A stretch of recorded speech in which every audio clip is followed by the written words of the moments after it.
Yes, Jayjit Bhattacharya, thank you very much for joining us. Hopefully speak to you again when we get the final details of that trade deal.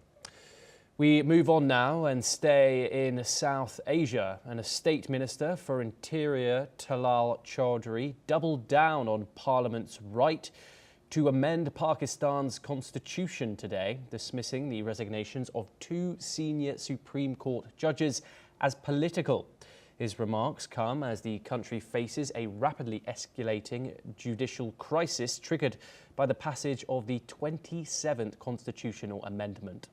The amendment, signed by President Asif Ali Zardari, grants lifetime immunity to the President and Army Chief, alleviates General Asim Munir to Chief of Defence Forces with an extended tenure until the year of 2030.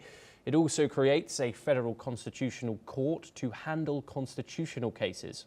Critics say this undermines the Supreme Court's authority and increases military influence. Supreme Court judges Mansoor Ali Shah and Atta Minala resigned first, calling the amendment a grave assault on the Constitution.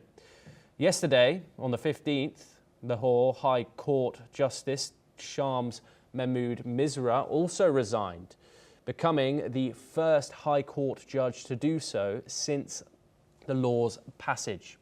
Chaudhry insisted Parliament should look like a parliament and defended the reforms as measures that bring stability.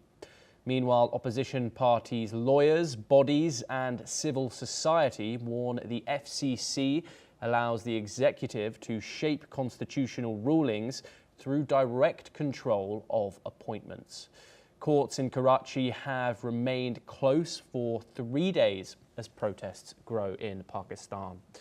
We're now joined by Ambassador Ashok Sajanha. He's a former Indian diplomat and he joins us live from New Delhi. Thank you very much for joining us here on NewsX World. 3 senior judges here have now resigned, calling the 27th Amendment a grave assault on the Constitution. Do these resignations indicate a full constitutional breakdown?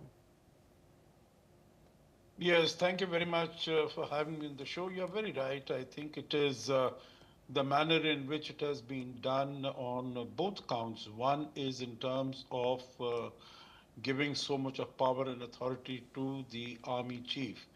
He's been, a new position has been created for him. He's been made the Chief of Defence Forces.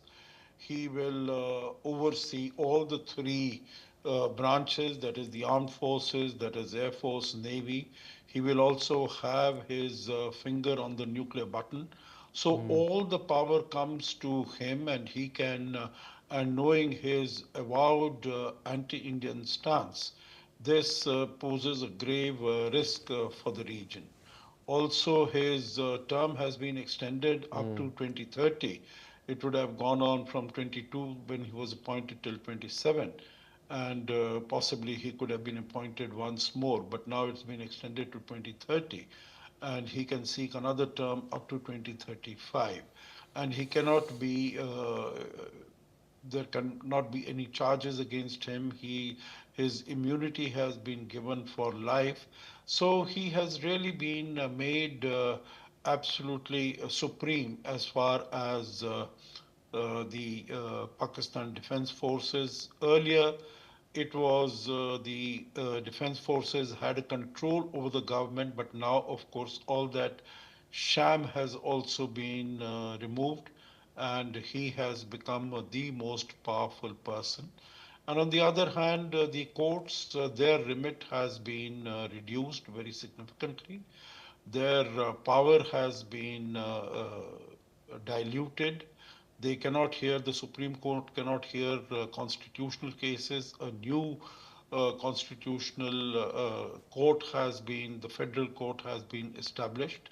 So that has diluted the authority also of the Supreme Court. So all in all, it is going towards military dictatorship and an autocracy. Yes, and Ambassador, just briefly as we're running out of time, if the judges themselves say the judiciary is being dismantled, how can the government continue to say that everything is stable?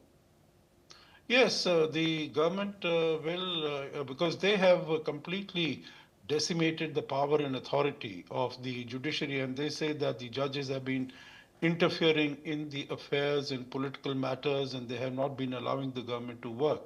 So now government has completely, as far as the authority of the judges and the courts, that has been reduced.